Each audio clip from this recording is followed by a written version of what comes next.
What's up, everybody? This is the Payneless Flipping Podcast, and today I have Pace Morby. What's going on, brother? What up, dude? Dude, good to see you, man. Here in Utah in this dope studio. Congrats. This is awesome. Dude, I'm happy that you're here, man, because I know you're a busy guy. You got a lot going on today, so I appreciate your time. Of course. This is the kind of stuff that is really important to me, is somebody can get some value from this and help their journey, kind of cut the learning curve down a little bit. I'm happy to do it. Well, that's the goal.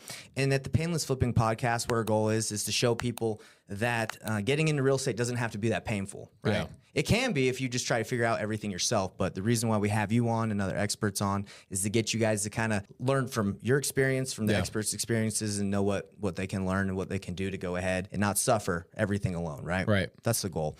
So we like to ask people what they did on their first deal, like how much money they made on their first deal, how they got it, and where you're at today. So let's dive right into that. I started out by lying to myself for 7 years that I was going to get started in real estate and I was going to figure it out on my own. That's how I started. For 7 years, I told myself I was going to get started. I was going to get started. I was going to get started. I was a contractor paying my bills as a contractor, owned my own construction business. And for 7 years would work on other people's flips as the contractor, other people's apartment complexes. Even Sprouts. You guys have Sprouts here, right? I'm not familiar with that. Okay, well, people in Arizona know what Sprouts is. Yeah. And Sprouts is a big company, kind of like Whole Foods, but they're...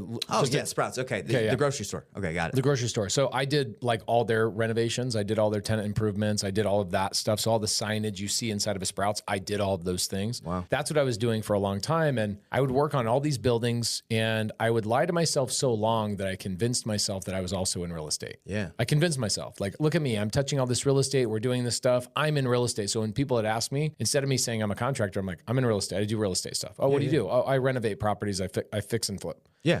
And I didn't really understand that I wasn't involved in real estate. I was basically a service provider. I had a lady come to me, hired me to do a flip for her. Her name is Bethany. This is back in 2013. Okay. And so roughly 10 years ago, she says to me, hey, will you do a flip for me? You know, you have a great reputation. I was doing work for Open Door, OfferPad, Zillow, Sprouts. I had a great company. It was a company that you owned? I owned it, yeah. So I owned it. I was a contractor for 10 years, did probably 7,000 renovations, something like that for other people. My goodness. Yeah, it was a lot. And now a lot of those renovations, take Open Door, for example. Open Door, I was their first contractor when they came on the scene. Okay. OfferPad. Do you guys have OfferPad in Utah? Not in Utah, but OfferPads. Okay. I know about them. Same thing with Zillow. I was one of Zillow's very first contractors when they started actually doing flips and buying properties and doing all those things. So I would do 60, 70 renovations a month for these big companies. Yeah, that's unreal. You know, there were $5,000 to $10,000, $15,000, $20,000, estimates that we would do the work on. Carpet paint, a lot of carpet paint, drywall repairs, touch-ups, all that kind of stuff. And I created a little machine that made really great money.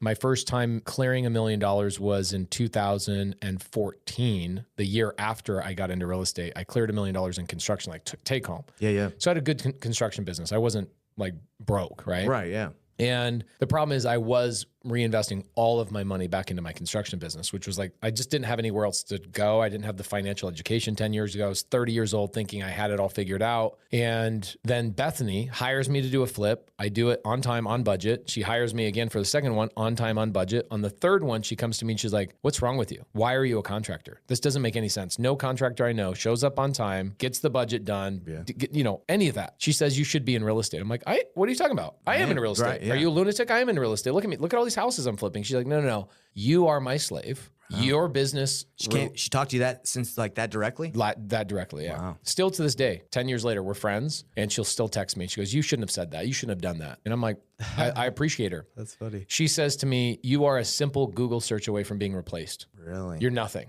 You think you have a business, you don't. Your business relies on my business to make money. And I was like, name a business that doesn't. She's like, real estate investors. I don't rely on anybody else. I rely on tenants to pay their bills. Yeah, there's reliability, but I'm not reliant on somebody else making decisions for a business. Yeah. I own this thing. The only person that cannot be replaced in a real estate transaction is the real estate investor. I was like, dang, she broke it down. She's like, real estate agents, service provider. They're not in real estate. I'm like, okay, that's kind of weird. A real estate agent, Bethany, is in real estate. She's like, no, they're not. I go, tell me how. And she goes, is a mobile notary in real estate? I go, no. She goes, then how is a real estate agent any different than a mobile notary, somebody who just has you sign the documents? And I'm like, holy crap, you're right. Like all we are service providers to other people who are actually in real estate. Lenders are not in real estate agents are not in real estate, notaries, appraisers. Yeah, there might be a piece of real estate attached to it, but they're not in real estate. They're a service provider to somebody else's real estate business. And I was like, crap. I have been lying to myself. And she then told me to pull out my phone. And she says, I'm sick of your excuses. We're going to generate leads right now. She sounds tough. She's gangster. Yeah. She's what everybody needs. Like she's what everybody needs. You said at the top of the podcast, which is you can't do this on your own. You'll never be able to do it on your own. Right. Even to this day, people look at me and they go, oh man, he's got it all figured out. No, I have great team members. I learn from people all day, every day. I've got mentors. I've got people I collaborate with. I've got people I'm doing deals with. I learn something new on every single deal, even 10 years later. But Bethany forced me to pull out my phone. Yeah. I had it was like back in the day when the iPhone 5 was out, right? And you had the internet, you had Safari, you had all that stuff. And she makes me call a company that sends out postcards and mailers. She goes, how much money do you have in your bank account? I got money. Yeah. And she goes, I'm going to show you how to go generate leads and get your first deal without any of your own money. I go, how? She goes, do you have a credit card? I go, yeah. Use your credit card, spend $5,000 on postcards and mailers. And it was like excuse after excuse I kept telling her. We're standing outside of a house, by the way, that I was about to give her an estimate on to do her renovation. We're in the yard. Like it's just nitty gritty. She says, pull out your phone. We're going to call a company. You're going to use a credit card that's not your own money. It's somebody else's money that you're borrowing. And I'm going to show you how to generate leads and get phone calls coming in. And you're going to talk to people about buying their house. I'm like, what? She's like, get it done. So I go, but I don't know where to send the postcards and the this. And she goes, you're such an asshole. She called me an asshole. And she's like, you just keep making excuses. You keep kicking the can down the road. And she's like, call the damn company right now. So I called the company. And when I talk to them, they go, oh yeah. What's your budget? I go, $5,000. And now I don't send out mailers, but this is how I got my first deal. Of course. It's really expensive. So new people don't send out mailers. It's expensive. Yeah. You can do it when you're getting deals and momentum and stuff like that. But I go, hi, I'm a new investor. I don't know what to do. And they go, oh, no problem. Where do you want to buy? I look at Bethany. She goes, just name a city, you idiot. It doesn't matter. And I go, Phoenix. So the guy goes, perfect. I got the perfect postcard, the perfect zip code, the perfect this, the perfect that. When do you want them sent out? I look at Bethany. She's like, tomorrow, you idiot. He's ready to go. Right there in the yard. This guy is was probably stoked for $5K. He's like, let's get it. Oh yeah. So I spend the $5,000. Postcards go out. My first call comes in 2 weeks later. Right. Guess what? I missed the first phone call. Okay. I missed the second phone call. They called back twice. No. These are right. I sent out 5,000 postcards. So these are different calls. Okay. Okay. They're different cards. I got a lead that comes in. I missed the call. Why? I was installing a toilet. Literally, I was installing a toilet. What would you say that job would cost to do that job? $20. $20. Okay. But what it was is at the end of every renovation, we all know this that are fix and flippers or whatnot. You're the final minute details are the hardest part for people to get done. Yeah. So I would go in and do the cleanup work after all my guys. I'd be like doing the blue tape and whatever else. I bet you hated that, huh? I loved it. You like doing the little details? That's the problem. Okay. The problem was I really loved being a blue collar guy and putting my hands on stuff. Yeah. And I couldn't get myself out of it. So I was installing a toilet. My first lead comes in 2 weeks later. My phone's in my back pocket. I'm like, oh, I'll answer it later. It's probably a customer for my construction company. It wasn't. It was my first lead that I spent $5,000 on. Wow. Then about an hour later, I get another lead. I missed that call too. Then at nighttime, my wife asked me that night, I get home, she goes, hey, have you started getting leads from the postcards? And I go, yeah, I got 2 leads, I think today, but I'll call them back tomorrow. And she's like, you are so dumb. You won't wait 15 minutes to go to a restaurant that has a 15-minute wait. You'll go to the next restaurant. Right. Do you think these people calling to sell their house to you are going to wait a whole day for you to call them back? And I'm like, you're so right. So this is like 8 o'clock at night. And my wife says, pull out the phone and call the damn people. And you got a bunch of women that are just helping you out, man. Look at my company now. Like it's all my badasses are women. So that's awesome. So she ends up going, let's call these people back. And as I grab the phone to call these people back, I get my third lead comes in. Because direct mail, the way it works when you send out postcards and mail, the mail hits all the same day. So you get slammed with calls for like maybe 3 or 4 days, and then the calls kind of stop coming in. Right. So I was getting slammed with leads. I pick up the phone. It's a lady that she goes, hey, I saw your postcard. I'm calling. And her name is Janie Munson. First deal I ever did. Still remember her. Oh yeah, we still text. Munson. She sends me gift cards for my kids. Like, wow. Oh yeah, my first deal. I'll never forget this. That's amazing. I learned everything I needed to learn to like really get started in real estate off of this deal. So here's what happened. Okay. One, I took imperfect action. I generated the leads, not knowing how to comp. I didn't know how to fill out paperwork. I didn't know how to negotiate, talk to people. I didn't know what a deal was a deal, any of that kind of stuff. But Bethany kept calling me an asshole. She said, "You're a freaking asshole, dude." Can I ask you what that means? You're an asshole that just asks a lot of questions. Okay, that's what it is? Yeah, stop being an asshole. You just you're a black hole of questions. Okay, asshole. Okay, I get it. I'm like, okay, get it now. So she just kept calling me an asshole. Take the action. Shut your mouth and take action. Shut your mouth and take action. You're not going to learn any of this unless you just go out and screw up. And she was the first person that told me it's not just okay to screw up, it's a requirement. And I was like, interesting. She's like, have you ever had anyone talk that directly to you? It sounds no, like that's why I was being a little sissy and didn't get in the business because I needed somebody to yell at me and tell me I was an idiot. Like I would even say most mentors, coaches, whatever, like aren't even that aggressive or that straightforward. Yeah, and she was really smart because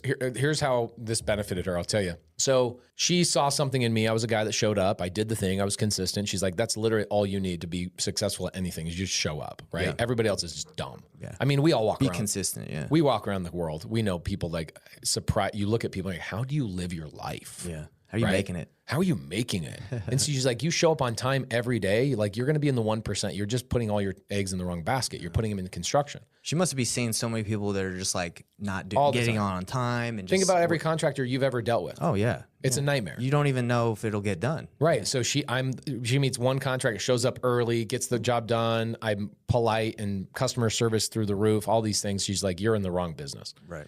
You do not fit the cloth. Like you're not come from the same cloth. Right. Anyway, so Janie's on the phone with me. First lead. It's like 8:00 at night. She goes, so what do we do? And I go, I don't know. I go, hold on. Let me call my partner. So I call Bethany on the other line. I go, Bethany, what do I do? I got a lead. You merge it or did you just? I just flipped over the other side. I go, what do I do? She's like, you set an appointment, you idiot. Like go to the freaking house. I go, I don't know what it's worth. She goes, set the appointment. I'll tell you what to pay for it. I'm like, okay, great. So I'm going up to the house 2 days later, driving up there. I'm texting Bethany. She tells me, don't pay $1 over $150,000. I was like, great. That's all I needed to know. She gave you your price. She gave me the price I needed. I didn't need to learn how to comp. Didn't need to learn how to do anything else. I said, what do I say to her? She's like, go to the house and ask her what's going on. Stop asking questions. Go to the house. I'm like, wow. Okay. She's like, think of it as a first date. Ask all the questions. Be curious. And screw up. You're not going to get this deal, she told me. You're not going to get this deal, but you need to go and screw up and mess up and feel stupid. Yeah. Okay.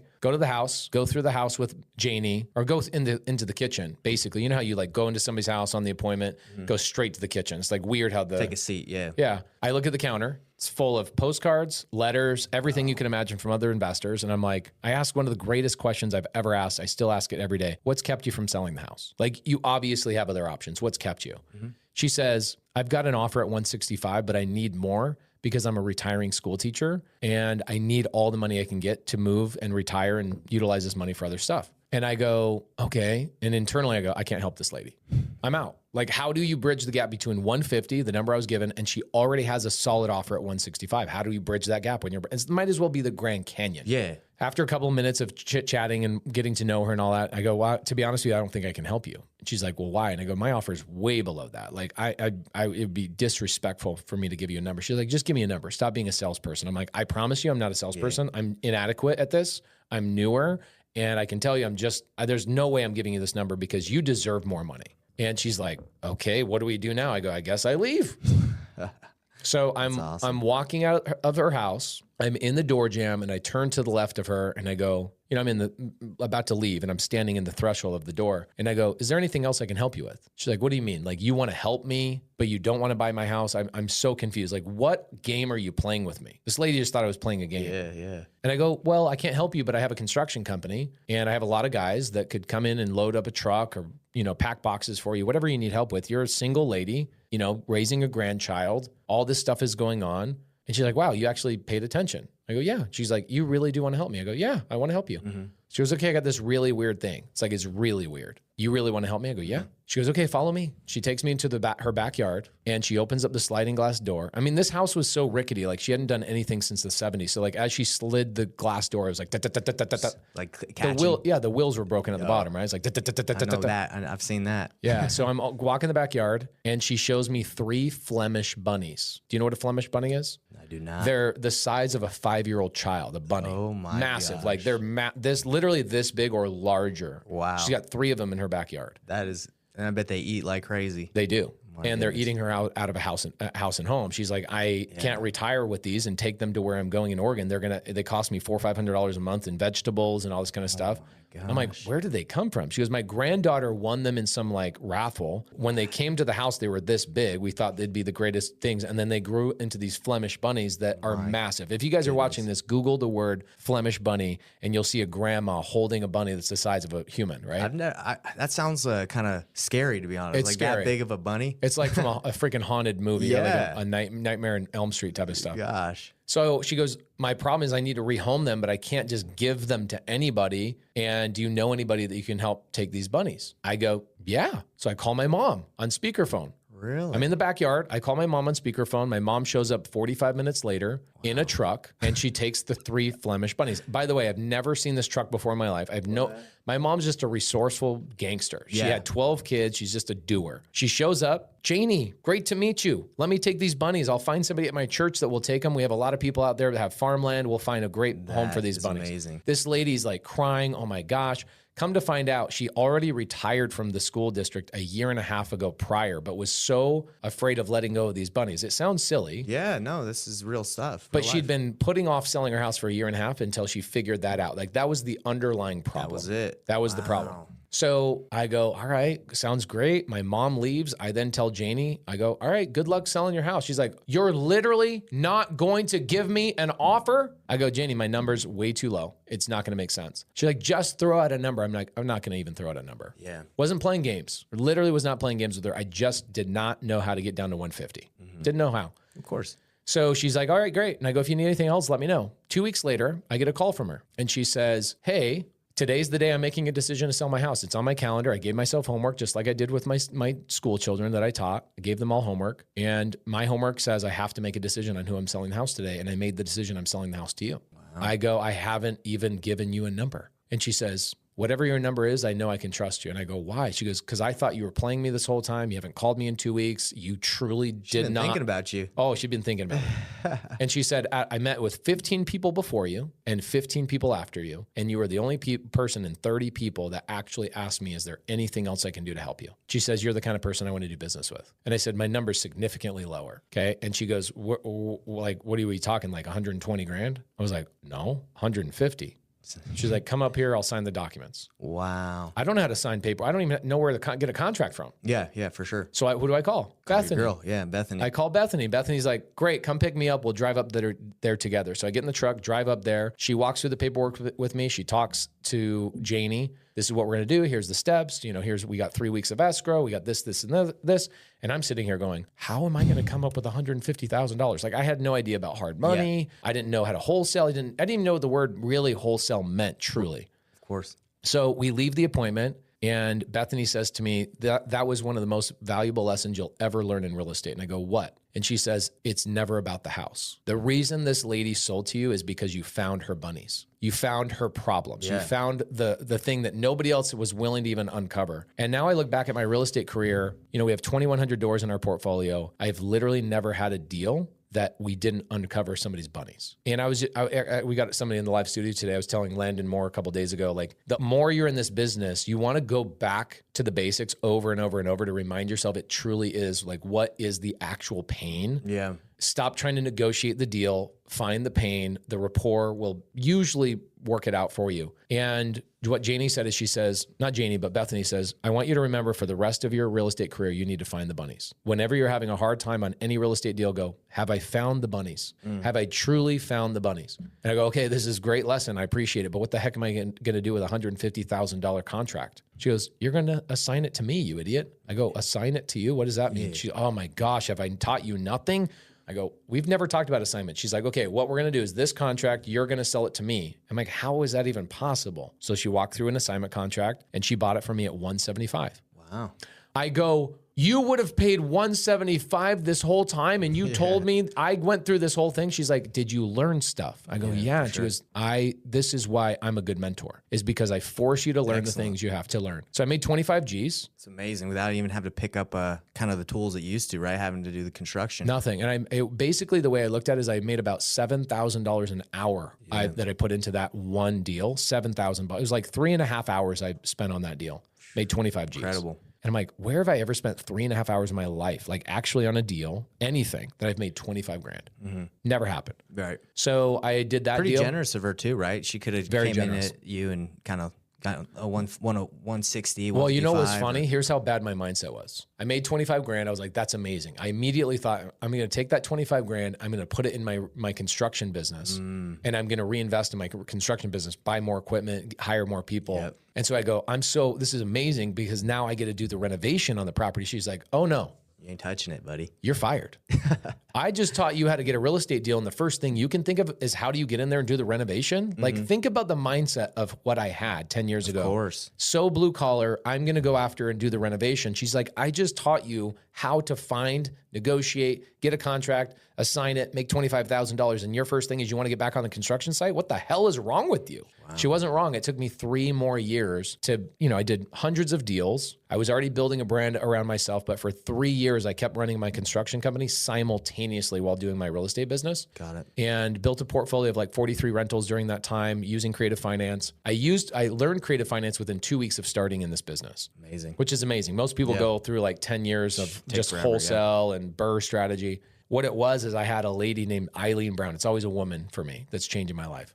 My third contract I opened escrow on that month. I made 50 grand my first month. I got 3 deals, assigned all of them to Bethany. Oh my. Wow. Yeah. And Bethany just walked me through it like a good mentor. She was amazing. And then she says, go use this title company. I use this title company. It's Eileen Brown. Eileen Brown had been doing creative finance for 41 years. I think I met her last time I was in Phoenix. Is she still doing business? Yep. Or? She called me a month ago and she's like, because of you, I cannot quit my business. Yeah, I met her. She's awesome. She's amazing. So she's been now in the business at this point, 51 years in the business. Yeah. So she tells me, what are you doing with all your other leads that you're not able to close? And she sat down and taught me sub 2 and seller finance, novation agreements, and whiteboarded with me for weeks and weeks and weeks. And I'm like, why do most people not teach this? She said, people do teach this, but typically, this is, again, 10 years ago. Creative finance mentorships are like $50,000, and they're really hard to get into because she taught me something that was so valuable. She said, they make the water muddy so you think it's deep. And I'm like, wow, that's freaking, what do you mean by that? She goes,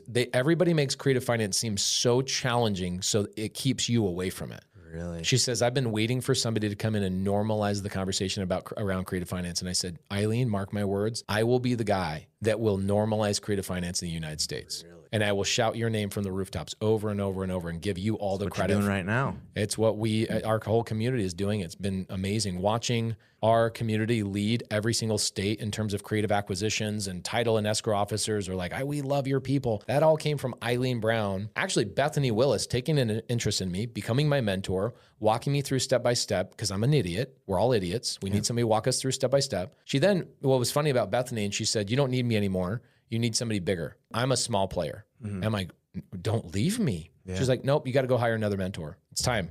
And then after that guy, 6 months, hire another one. After that person, hire another one. You'll never be done learning. She says you should spend 10% of all your income from your business reinvesting in yourself, going to seminars, reading books, going to masterminds, this, that, and the other. I'm like, what's a mastermind? Didn't know any of this stuff. Yeah.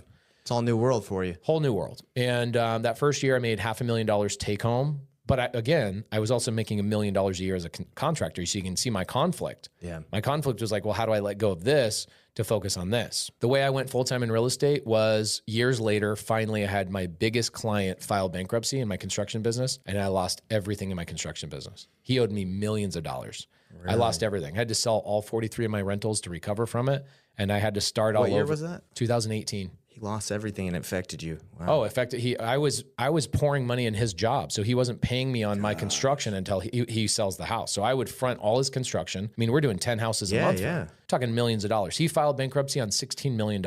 And that means when he files bankruptcy that everything he owes me is gone. And he doesn't have to pay you back or anything? Never. Nothing. No payment plans, nothing. He filed Chapter 13. He's done. Gone. Bye. Gosh. Me and 42 other people lost $16 million combined. Yep. But it was the greatest thing that happened to me. It came on September 20th, 2018. Did you feel like that though when it happened? The greatest thing that ever happened to you? I think at that point I was mature enough and I had momentum enough that I go, this was Heavenly Father, God, the universe, Buddha, whoever you guys believe in, telling me I was an idiot for the last 4 or 5 years. I wasn't focusing on the thing I was getting really, really good at. Gotcha. My mindset was I believed in other people's businesses so much that my construction company was this mindset of other people are going to take care of me. They're going to go buy houses and I don't have to worry about if I screw up in my real estate business. Got it. And finally, the universe is like, we're going to make you lose everything. So 64 months ago, I didn't even have $2 to rub together. Wow. Lost everything. I didn't file bankruptcy and I rebuilt it. And in 64 months, we now have 2,100 doors in our portfolio. Did selling everything, did it get you like break even, or were you still in debt after you sold all your rentals? And it got me to break even. Basically, what I used those rentals for is I called Jamil. This is an interesting part of the story is I did my first 100 deals without ever comping a property.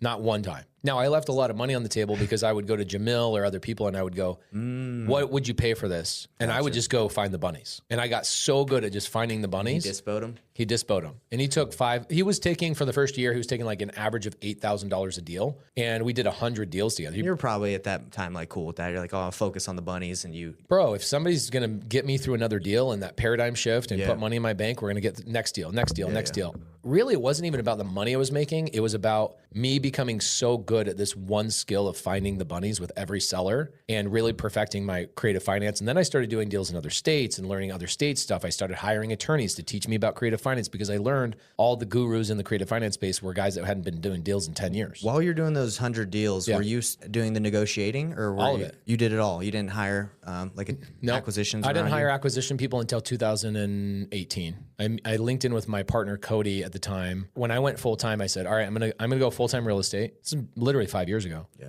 And I need a partner. So I brought on a partner, Cody Barton. He's amazing. He's the counterbalance, right? I'm the visionary, big idea, go negotiate, close deals, raise money, do all the things, attract talent to our company. He runs the back end, the employees, all that kind of stuff. And so we hired acquisition people. We had them for like 3 years. And then about 2 years ago, I'm done with acquisition people. Right. That's one thing I've noticed is when you were doing the negotiating, you were probably extremely good at, obviously you're good at finding the bunnies, but when you try to scale that out, sometimes those people don't. They just want to, it's just here's the thing. It's an acquisition minded person. Yeah. What does that mean? They all want to own their own business. And so what happens is in that, like my title and escrow business, my escrow officers that I have on the team, they'll never leave the company, right? They'll be there for 35, 40 years. It's not in their blood. That type of demographic does not go, right. Okay, I figured it out. I'm going to go start my own title company. Very rarely does that happen. In acquisitions, it's like the opposite. It's like very rarely will you have somebody go, well, what do I need you for anymore? Yeah. They're not like, oh, I want to do acquisitions for you for the rest of my life. Nope. They want to own their own thing. They're watching my YouTube channel. They're watching Jamil and Jerry's YouTube channel. They're watching podcasts like this. And they're like doing acquisitions for me in the day and then working their own deals. My last, I could talk about this for hours. Of course, yeah. But I had acquisition guys that were working for me Monday through Friday, and they would come into the office on Saturday and Sunday and act like they were working for us and like catching up on hours. They were just calling my leads on Saturdays and Sundays for their own business. My gosh. This went on for like 6 months, and I'm like, I'm done with Americans. Yeah. So now I have nothing but Filipinos on our acquisition side. Now, on my multifamily business, we now have a little over 1,000 multifamily doors. I have a full-time team, 6 people. Multifamily is very different because I can give my multifamily acquisition guys a portion of the equity on the deals, and they're large enough deals that they make sense for those guys to stick around. They feel like they're building something versus... And I'm not involved in that business at all. I mean, I am. When we're raising money for the fund, I'll raise money for the fund. But that business, it's a 6-man team. We'll buy $40 million in real estate this year just on that team. We just launched it maybe 8-9 months ago. And then this year in 2024, we'll probably buy another $80 or $90 million in real estate. My goal with that business is to have $10 billion in assets in the next 15 years. Okay. With just that team. It's incredible. Yeah. To what end? Or do you have like, once you get that, do you want to do it more? Or is it for some sort of goal you're trying to accomplish? Like the goal is to be worthy of somebody. I want to be worthy of obtaining $1 billion, not get $1 billion. Okay. I want to be worthy of it, which means being a great leader, having employees and team members that their lives are enriched by us. I mean, it's every time you hire somebody. I've been telling this story the last couple of weeks over and over. I had an employee named Alyssa sends me a group chat with all of our leaders. She says in the group chat with, hundreds of people, she says, Pace, thank you for dreaming so big that my dream can live with inside yours. And I was like, wow. That's powerful. So when people say, what are you trying to do? I'm like, I have a responsibility. I have plenty of money. I have plenty of assets. I don't need to make another dollar as long as I live. I'm good. I mean, we have $450 million in real estate in our portfolio. Yeah, you're good. I'm good. Yeah. Like, think about if you were good a long time ago. I was good a couple of years ago. Yeah. Like maybe nearly 4 years ago. Yeah. Yeah. So the goal obviously changes because you want to hire more people and help more people and all that kind of stuff. But you realize you were put on this earth at some point for a purpose. And the purpose was not just to take care of your family. At some point, it's like, that box is checked. I'm done. Yeah. What do I need? My wife can only drive one car. She can't drive 4 cars at a time. Okay, so we don't need more cars. We don't need more houses. We don't need more whatever. And really what it was is realizing people are making decisions to have babies, get married, buy their own houses, go on vacations, invest their own money in other things because your stability in your business that you built. Yeah. And you, okay, I have a purpose here on this earth. Somebody put me here, take care of your family as quickly as possible, then quickly go out and try and take care of other people's. Wow. So when I have a family meeting in my family, we're talking, my kids, 16 years old, 5 years old, 2-year-old daughter, she has no clue what's going on. We are talking about other families that we're impacting. And our goal next year, for example, for my kids is our goal is to get 50 families off the street that are homeless, because there's all sorts of crazy statistics talking about how 1 in 30 kids are on the street. In the United States, 1 in 30 kids are homeless. These aren't drug rattled, like fentanyl situations. These are families that are working at Walmart, Target, single mom who's making $18 an hour who can't afford rent. Yeah. Okay, so how do we go after that? Our job is to go buy real estate, figure out how to make it affordable, work with charities. There's a couple of charities we're working with. One's called Family Promise. They help working families, non-drug related situations, to get into the houses that we as investors go out and get. Now that's definitely a mission. It's a mission. That's a mission. It's a mission. And so I think our community, our real estate community, will probably get close to 2,000 families off the street next year by working with this charity. And when you show your kids, this is what we're doing, this is why we're buying real estate, is to benefit other people. And like, cash flow is no longer the goal, right? So I just want to become worthy of that thing. The $1 billion, would it change my life? Will it open up other doors? Yeah, I think to a certain degree. Yeah, it's interesting what you're talking about, because when you say billion, I think of the money, but you're not it doesn't seem like you're thinking about the money. You're saying, what could that help accomplish when I get that? Like, kind of, but like also the best people I've acquired on my team and attracted to my team were when I did some sort of personal development. I learned how to be a better leader. I learned how to do this. I got rid of a bad habit. I got rid of some bad branding or something that wasn't really in alignment with other people. And I fixed things in my ecosphere. And all of a sudden, magically, the best people start going, hey, do you have any open positions? I'm like, why was it so hard to hire people for all these years? And now it's like people are clamoring to come work for us. Personal development. Yeah. And as we work on ourselves personally, all of these other opportunities that you didn't even think existed start coming to you. So really saying, I want to be worthy of $1 billion is just saying, I want to be worthy of being a leader that attracts amazing people, amazing opportunities, open doors I don't even know exist. It's basically like unlocking a secret level in a video game you don't know exists. You know there's a secret level. Yeah. But you don't know what it looks like. And so I know there's a secret level that I'm not aware of. I just am not worthy of that level yet. And people... I was on a flight, Steve Harwood, who is a mutual friend between us. He's got a jet, calls me up. He goes, hey, you want to be on this jet? I've got a bunch of like heavy hitters on this jet. I go, okay, cool. Jump on the plane with him. We're flying, maybe a 2-hour flight. And I'm talking to the guy across from me. I go, what do you do? He goes, I'm the guy that's behind some of the biggest deals you've ever seen in your life. I'm like, real estate deals? Kind of. He's like, I'm the guy that's taking the Anaheim Angels and getting them to move to Vegas. I'm like, what? That's a big deal. Yeah, that's like deal. Not something you learn in school. Is that a job? Exactly. Well, I didn't even know that existed. And he said, he's here in Utah. That's amazing. And I go, is that all? He goes, no, I'm negotiating with this senator to do this for this state that will allow for this big thing to be built and blah, blah, blah. I'm like, so what's your job title? He goes, I guess I'm like the fairy godmother to a lot of people. Wow. I go, where have you been my whole life? What a great, amazing relationship that I've been able to obtain today. Thank you so much. I'm so glad we bumped into each other. Mm-hmm. I go, where were you my whole life? He goes, you probably are going to be offended by this, but here's the answer. You didn't deserve to meet me until today. He said that to you? Oh, yeah, straight up. He said, not with pride, I'm assuming. He probably was a really humble guy. He said, you must have been learning or working on your leadership that allowed somebody to invite you to be on this plane. They thought you were worthy of this, that then put you in the same situation. He goes, I'm asking the same question. Like, how am I, so lucky to meet you? He's like, because we're personally developing and we finally showed people leadership and showed this and showed consistency and wherewithal long enough that people go, oh, that's somebody I can invite to a thing and a gala and a charity thing and a blah, blah, blah. Next thing you know, you're in rooms that have nothing to do with real estate because somebody invited you because you showed them something that you developed on yourself, leadership. You went to a seminar, you read a book, you got better at this, you acquired better people, you solved a problem, and people, it's, and at one point I was like, I'm just getting in this because I just want to get a deal. Yeah. It's amazing. Well, we'll wrap it up because I know you got to get going. But everything you said is this story is incredible because I've seen it in the lives of other people I've interviewed. It's like they first start out with trying to get that deal, but then their leadership skills eventually get them to a level where it's past the deal, right? You still want to help people because that's like what it's all about is serving and loving. The emotional income. Once you start getting emotional income coming in your life, it's I call it the helper's heroin or the helper's high. When you start helping other people obtain, like, think about what Bethany got when she helped me get my first deal. Right. She still texts me all the time. She saw something in you, right? Where she felt like consistency. Right. She saw consistency and was like, you're somebody. Now, Bethany and I did like 30 deals together in our first year. And I ended up actually buying her business from her on seller finance. So she was a Homevestors franchise, right? We buy ugly houses people. So I bought her business for $135,000. I go, I don't have $135,000. She's like, why don't you have you're making all this money in your construction company? Like, yeah, I reinvest it. She's like, you need to fix your financial literacy. You should be investing outside of your business, pulling money out. I didn't know what that meant. It took me years until I was ready to hear that. And when I finally was ready to hear that 3 or 4 years later, I look back and go, oh my gosh, Bethany was telling me this, but I wasn't ready for the information. Right. And that's what I'm talking about with personal development. I want to become worthy of somebody, worthy to get $1 billion because there's things that in my life right now, I'm not ready to hear. Yeah. Right. I definitely wasn't ready to hear them 10 years ago. You weren't ready for that airplane when you first were trying to get your first deal. Hell no.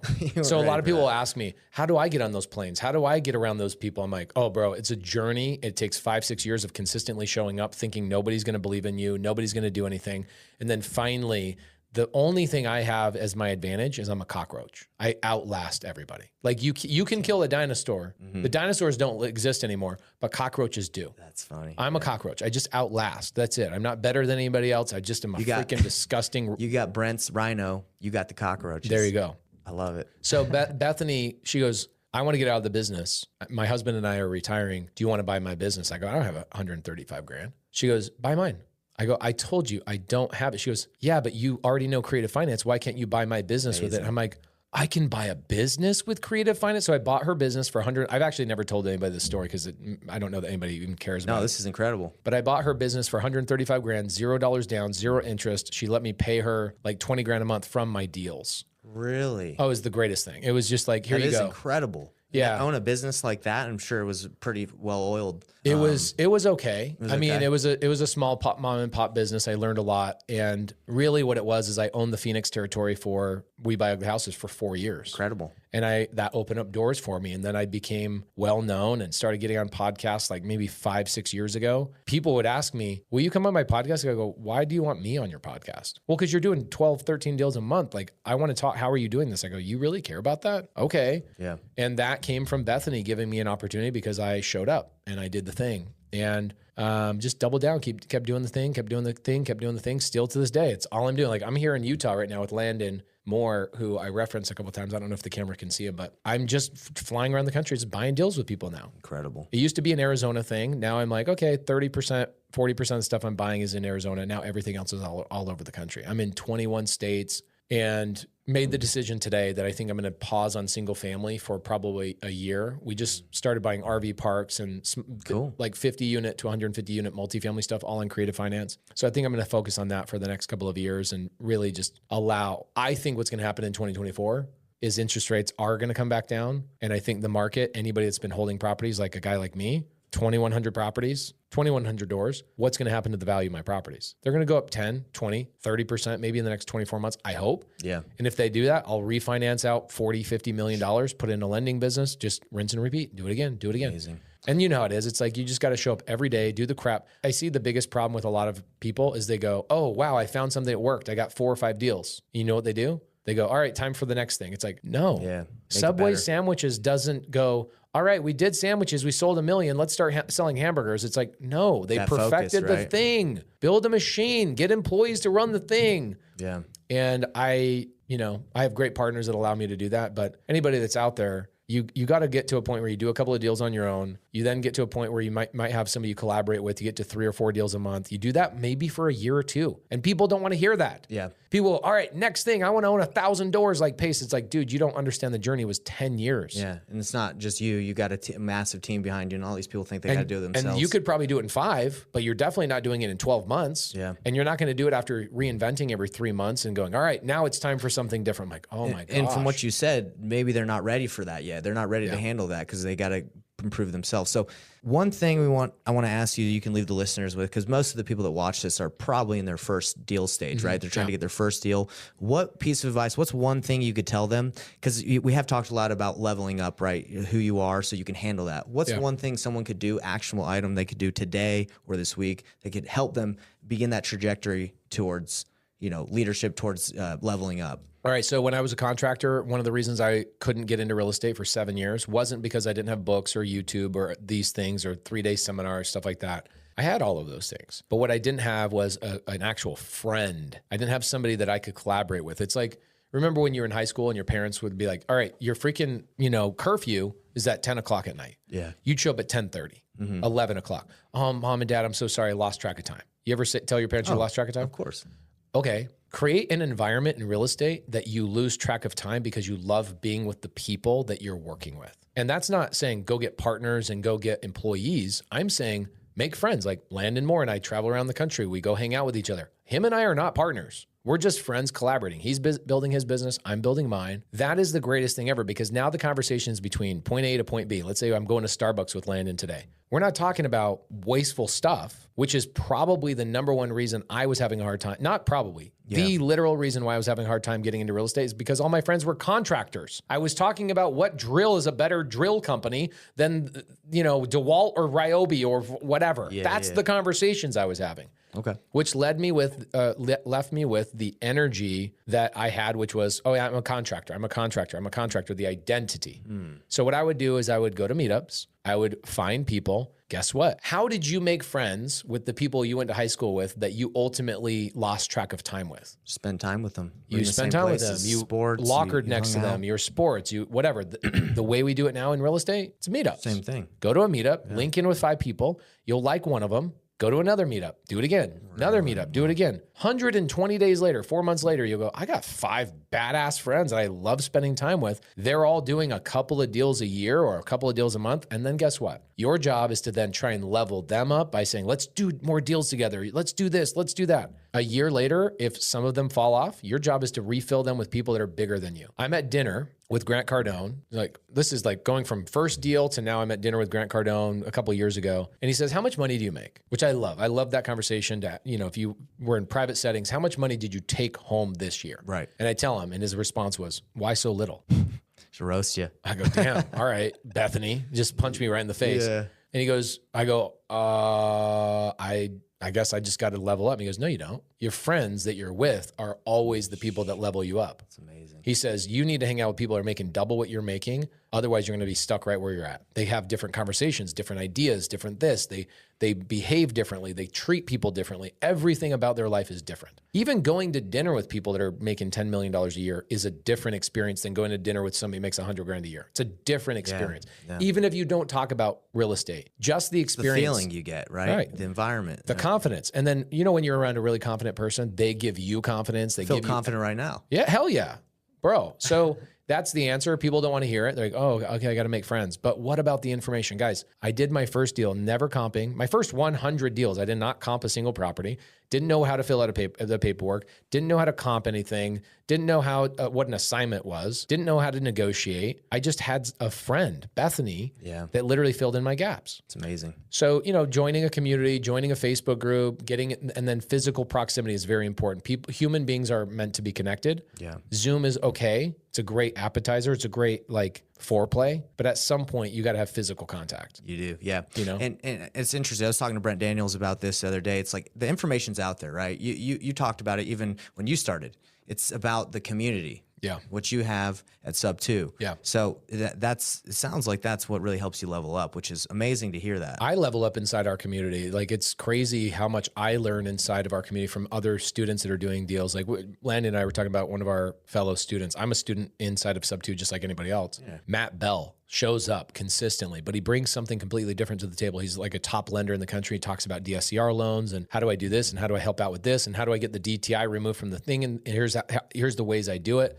And it's like everybody collectively learns from him, and so do I. Yeah, amazing. And I'm like, I only want to be hanging out with people that I'm learning from, because I know what it felt like in my 20s, where I was basically with a bunch of contractors talking about drills and what kind of wood they use for a freaking house. Great, perfect. How's it going to make me any more money? Yeah. And of course, money is not everything. But what did Kanye West say? He says, having money is not everything, but not having money is everything. Of course. So anyway, there you go. Amazing answer, and I appreciate you coming on here. And just one last thing about friends is, if you do reach out to those higher level people that you want to be around and they're too busy, or they don't want, not they're saying no to you, but they're like, hey, they don't have the time, right? Yeah. What would you recommend? Because I know people are probably going to try and reach out to people maybe that I don't want to say they're not there yet, but those people might not want them. The message that here's how do we message people? We message people through text messages, Instagram DMs, Facebook Messenger, email, whatever, right? Higher level players don't receive messages through those mediums. How do they receive a message? Through your consistency being talked about in circles. Consistency is the number one attribute. You want to get somebody's attention that's a higher level person, show up for a year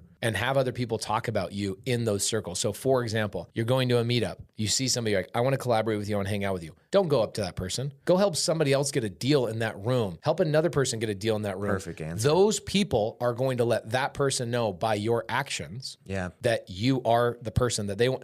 Turn it around on them and go, oh, I had a text message. That's a perfect answer. I love it. I've never talked to Sean Whalen. You know Sean Whalen? Never talked to him. Okay. And today he sends a text message to me and he goes, dude, I am just so curious who the hell you are, because everybody won't stop talking about how you're helping their business. You're doing this, you're collaborating with them. Why have we not collaborated? And like 3 years ago, somebody goes, hey, do you want me to put you in touch with Sean Whalen? And I go, no, because that's a referral. The only way I want to message him is through my reputation. I want my reputation to be the message he receives. Yeah. And that's the message I got this morning from him. He's like, your reputation, it took me 3 years. That's the problem. Everybody wants to be part of the outcome. They don't want to be part of the process. No, that's the best answer I've ever heard for that, because a lot of people, they'll make that DM, that direct, they expect it to happen like that. But go help someone's community. Be a shining light in sub 2, right? And so you hear about them. I'm sure you're going to talk to those people, right? Or reach out. So no, amazing. Well, hey, bro. Bro, thank you for having me. Appreciate you. Thanks for coming on, and see you next time.